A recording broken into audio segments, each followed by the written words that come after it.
అందరికీ శుభోదయం అండి. చక్కగా మనం ఈ 2025 సంవత్సరంలో మార్చి నెలకొచ్చేసాము. చక్కగా ఈ మార్చి నెలలో కన్యా రాశి వారికి ఎలా ఉంటుందో ఇప్పుడు గ్రహ సంచారం చూద్దాం. గ్రహ సంచారం నెలలో ప్రతికూలతను ఏర్పరిచేవిగా కొంతవరకు ఉన్నప్పటికీ కూడా తరచుగా ప్రయాణాలు చేయవలసి రావటం, చేపట్టిన కొన్ని పనులకు ఆటంకములు, కుటుంబంలో ఎవరెవరి తీరు వారిగా అంటే ఏంటంటే ఒకళ్ళకొకటి సంబంధం లేకుండా నా దారి నాది, నీ దారి నీది అన్నట్లుగా ఉండేటువంటి సూచన ఇక్కడ కనిపిస్తోంది. ఏంట్రా నేను ఇంత కష్టపడి ఎఫర్ట్ చేసి పెడుతున్నాను కుటుంబానికి, నాకు కావాల్సినటువంటి రెస్పెక్ట్, ఒక యూనిటీ నా మాట మీదకి రావట్లేదన్న భావన కలుగుతుంది. అందువల్ల వివాహ ఉద్యోగ యత్నాలందు కొద్దిగా నిరాశ కలిగినప్పటికీ మీకు చక్కగా ఈ రాధాకృష్ణులు రూపానికి కూడా మనం మన పడక గదిలో మీకు ఏ పటాలు కూడా పూజ గదిలో పడక గదిలో పెట్టుకోవడానికి ఉండదు. ఉదయం లేవంగానే వాళ్ళకి చూడటము, రాధాకృష్ణుడు రాధా గోపికల ఈ దశమస్కందంలోని చివరి భాగం చదివితే మీకు చాలా కలిసి వస్తుంది. మీ శక్తి మరియు ఆత్మవిశ్వాసం పెరుగుదలకి అది ఉపకరిస్తుంది. దీనివల్ల మీకు లక్ష్యాలను సాధించడంలోనూ, విజయవంతం కావటంలోనూ చాలా వరకు ఈ లోపల ఉండే సృజనాత్మకత, ఈ సామాజిక సోషల్ యాక్టివిటీస్, సామాజిక కార్యక్రమాల్లో గడుపుతారు. కొత్త అవకాశాలు మరియు సంబంధాల నిర్మాణానికి ఈ మాసం చాలా అనుకూలంగా ఉంటుంది. ఇకపోతే ఈ మీడియాలో ఉండేటువంటి వాళ్ళు అంటే ఈ ఫిల్మ్‌లో గానీ, యూట్యూబ్‌లో గానీ ఉండేవాళ్ళు గానీ, ఈ సభలు, సమావేశాలు పబ్లిక్ ఫిగర్‌గా ఉండేవాళ్ళకి కొత్త పరిచయాలకు కార్యక్రమాలు శ్రద్ధ వహిస్తారు. ఎందుకంటే ఇది మీకు ముఖ్యమైన సమాచారాన్ని మరియు అవకాశాలను కూడా ఈ మీడియా ఫీల్డ్‌కి ఈ నెలలో కలిసి వస్తుంది. అనుభవజ్ఞుల సలహాను మరియు మార్గదర్శనం కూడా ప్రాధాన్యత ఇవ్వండి. ఎందుకంటే ఇది మీకు లక్ష్యాలను ఎప్పుడు కూడా ఎక్స్‌పీరియన్స్‌డ్ పీపుల్‌కి ఉండేటువంటి గైడెన్స్ మీకు చాలా అసెట్ అవుతుంది. కనుక ఏంటంటే అది గమనించుకుని వారి సలహా సూచనలను మాత్రం ఇంట్లో పెద్దవాళ్ళు కూడా ఉంటే వాళ్ళ సలహా సూచనలు అనుసరించి నడుచుకోవటం మంచిది. అలాగే ఈ ప్రొఫెషన్ విషయానికొస్తే ప్రస్తుతం మీ ప్రయత్నాలు మరియు కృషికి ఫలితం లభించే అవకాశం ఉంది.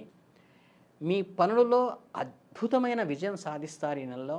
అంతేకాకుండా ఈ మార్కెటింగు, ఈ ఈ ప్రోడక్ట్ ప్రమోషన్‌పై ప్రత్యేకమైన శ్రద్ధ వహించడం అవసరం. ఎందుకంటే మీకు మీ వ్యాపారాన్ని ముందుకు తీసుకువెళ్ళటానికి ఇది చాలా సహాయకరంగా ఉంటుంది. కనుక కొత్త ప్రోడక్ట్ లాంచింగ్ కానీ, కొత్త వెంచర్ స్టార్ట్ చేయటం కానీ, కొత్త ప్రతిపాదనలు, నూతన అగ్రిమెంట్‌లో ముందుకు వెళ్ళడం అనేది ఈ మాసం అనుకూలంగా ఉంది కాబట్టి ఖచ్చితంగా ముందుకు వెళ్ళండి. కొంత ఆర్థిక హ్మ్, ఇది ఇబ్బందికరమైన ఉన్నప్పటికీ, టైట్‌గా అనిపించినప్పటికీ కూడా మీరు ప్రాయోజితంగా ముందుకు వెళ్ళండి. వృత్తిపరమైన పెట్టుబడికి కూడా ఈ సమయం అనుకూలంగా ఉంటుంది. అంతేకాక కొన్ని అడ్డంకులు కూడా వస్తాయి. మీ నిర్ణయాల్లో జాగ్రత్తగా ఆలోచించి అడుగులు వేయటం అవసరం. ఇక ఈ ఉద్యోగం చేసే వాళ్ళకొచ్చేసంటే మీరు ప్రస్తుత పరిస్థితికి అంగీకరించాలి. మీ పనికి పూర్తిగా అంకిత భావంతో ఉండాలి. ఇక మీకు ఈ ప్రేమ వ్యవహారాలు దీని సంబంధం వచ్చేసరికి ఏంటంటే మీ జీవితంలో మీకు అవ్యవస్థిత కారణంగా అంటే కొంచెం డిజార్డర్‌నెస్ రావడం వల్ల మీ కుటుంబాలు ఎంతో సమయము మరియు శ్రద్ధ ఇవ్వాలో అంత ఇవ్వాలంటే ఫ్యామిలీకి టైం స్పెండ్ చేయలేనటువంటి పరిస్థితి, కొంచెం పని ఒత్తిడి, అసహనం కూడా చోటు చేసుకునే అవకాశం ఉంది. కానీ మీరు బంధాలు దూరం కాకుండా దానికి తగిన కేటాయాన్ని మీకు మీరుగా క్రియేట్ చేసుకోవడం మంచిది. మీకు అవసరమైనప్పుడు మీ జీవిస్వాస్వామిని కుటుంబ సభ్యులు మీకు ఎల్లప్పుడూ అండగా ఉంటారు. వాళ్ళే మీకు నిజంగా అండగా ఉండేవాళ్ళు, మీకు సహాయం చేసేవాళ్ళు కూడా. అంతేకాకుండా వ్యతిరేకలు అంటే అపోనెంట్ సెక్స్‌కి చెందిన వ్యక్తులతో మాట్లాడేటప్పుడు మీ ఇమేజీ మరియు ప్రతిష్టను ప్రత్యేకంగా చూసుకోండి. ఎందుకంటే మీ వ్యక్తిగత, వృత్తిపరమైన జీవితంపై సానుకూల ప్రభావాన్ని కలిగించేటువంటి అవకాశం ఉన్నది కాబట్టి వాళ్ళ ద్వారా మీకు ఒక సపోర్టింగ్‌గా వచ్చి ముందుకు వెళ్ళే అవకాశం ఉంది కాబట్టి దాన్ని చేజార్చుకోకుండా ప్రాపర్‌గా ఉపయోగించుకోకండి, మిస్‌లీడ్ చేసుకోకుండా.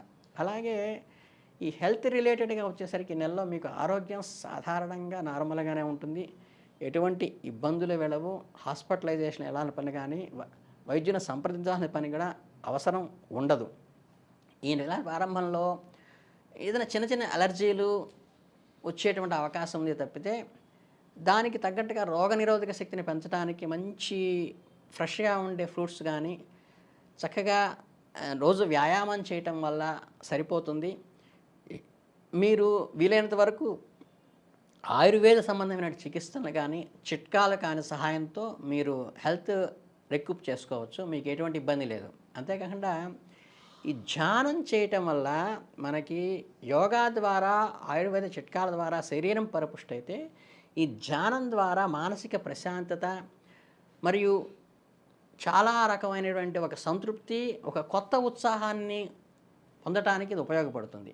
ఇంకా మీకు ఈ నెలలో చెప్పవలసిన జాగ్రత్తలు ఏమిటాయంటే, మీ లక్ష్యాలను సాధించే మార్గంలో ఒక నిర్దిష్టమైన వ్యక్తి అడ్డంకిగా వస్తారు.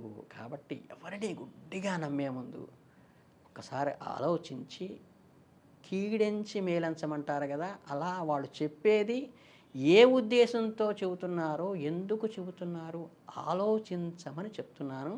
ఇది ఈ మాసంలో కొంచెం జాగ్రత్తగా అండర్లైన్ చేసి చెప్తున్నాను కాబట్టి గమనించుకోండి. ఎవరికి కూడా వైవాహిక జీవితంలోనైనా సమస్యలు తలెత్తవచ్చు. దీంట్లో ఉద్రిక్త వాతావరణం కామన్‌గా భార్యాభర్తల మధ్య ఉద్రిక్త వాతావరణం ఉంటూనే ఉంటుంది. వాటి గురించి మీరు టెన్షన్ పడొద్దు. ఇందాకని చెప్పిన విషయమే జాగ్రత్తగా గుర్తుపెట్టుకోండి. ఆర్థిక విషయాల్లో జాగ్రత్తగా ఉండండి. ఎవరిని గుడ్డిగా విశ్వసించొద్దు. సమయంలో ప్రయాణం చేయటం మానుకోవటం మంచిది. ఎందుకంటే దీనివల్ల అనవసరమైన ఇబ్బందులు ఎదుర్కోవాల్సి వస్తుంది. కాబట్టి మీకు ఏమాత్రం అలజడిగా అనిపించినా మానసికంగా, అంటే మీ శక్తి సంతు ప్రబోధిస్తుంది మీకు ఈ ప్రయాణం వద్దురా బాబు అని. దాన్ని మీరు గమనించుకొని మీ నిర్ణయాలు జాగ్రత్తగా మరియు ఆలోచించి అడుగు వేయటం వల్ల మంచి ప్రయోజనకరంగా ఉంటుంది. ఈ మాసం అంతా కూడా మంచిగా కలిసి వస్తుంది. కనుకంటే ఓవరాల్‌గా ఈ కన్యా రాశి వాళ్ళకి ఈ మార్చి నెల తీసుకుంటే ఏమవుతుందంటే, ఈ పని ఒత్తిడి వస్తుంది. ఆర్థికంగా కొంచెం టైట్ అయినట్టుగా అనిపిస్తుంది. ఒక వ్యక్తి ద్వారా మోసపోయేటువంటి అవకాశం ఉంది కాబట్టి కొంచెం జాగ్రత్తగా ఆలోచించి నిర్ణయం తీసుకోండి. కుటుంబానికి సమయం కేటాయించలేనటువంటి సమయం వచ్చినప్పటికీ కూడా ప్రత్యేకంగా దానికోసం మిమ్మల్ని మీరు నిబద్ధత చేసుకొని కుటుంబ సభ్యులతో మెలగటానికి, వారికి ఆలోచనలు షేర్ చేసుకోవడానికి ప్రయత్నించండి. మీకు ఈ మాసంలో అండగా నిలిచేది మీ జీవిత భాగస్వామి, మీ కుటుంబ సభ్యులు మాత్రమే అనేది మీరు జాగ్రత్తగా గుర్తుపెట్టుకోండి. దీనికి కావాల్సింది ఏంటంటే, మనకి చక్కగా ఈ శివారాధన చేస్తే ఏంటంటే, భోళాశంకరుడు ఆయన పాపం ఏమడిగినా సరే అమ్మలాగా తీసుకొచ్చి ముందుకు పెట్టేటువంటిది ఇది. కాబట్టి శివారాధన చేయటం వల్ల, శివుడికి మారేడు దళంతో అర్చన చేయటం ద్వారా కానీ, మీకు ఏమాత్రం అవకాశం ఉన్నా దగ్గరలో ఉన్న శివాలయానికి వెళ్ళి ఒక శిరస్సున ఒక మారేడు దళం పెట్టి చెంబుడు నీళ్లు ఆయన మీద పోస్తే చాలు, మీకు మంచి అనుకూలమైనటువంటి వస్తుంది. అలాగే ఏంటంటే, ఈ కుటుంబ సౌఖ్యానికి కూడా ఏంటంటే, మీరెప్పుడూ కూడా అమ్మవారికి చక్కగా ఆరాధన చేయటం మీకు చాలా కలిసి వస్తుంది. అమ్మ అనుగ్రహం ఉంటే దాంపత్యంలో ఎటువంటి ఒడిదుడుగులు ఉండవు. కనుకేంటంటే, ఈ చిన్న చిన్న విషయాలు రెమెడీస్ పాటించుకోండి. చక్కగా మీరెప్పుడూ కూడా శ్రీమాత్రే నమః అనుకోవటం వల్ల కూడా అమ్మ అనుగ్రహం సంపూర్ణంగా వస్తుంది. కాబట్టి ఈ చిన్న చిన్న రెమెడీస్ తప్పితే మీకు ఎటువంటి పరిష్కారాలు ఇంతకు మించి అవసరం లేదు. మీకు మంచి విజయాన్ని ఇస్తుంది. కన్యా రాశి వాళ్ళకి కన్యా రూపంలో ఉన్న అమ్మే మీకు అవసరిస్తుంది. కాబట్టి బాలా మంత్రం కూడా చేసుకున్నా చాలా మంచిది. కాబట్టి మీ అందరికీ ఈ మాసం మంచి ఉధృతిలోకి, అభివృద్ధిలోకి రావాలని మనస్ఫూర్తిగా కోరుకుంటూ మీ అందరికీ ధన్యవాదాలు.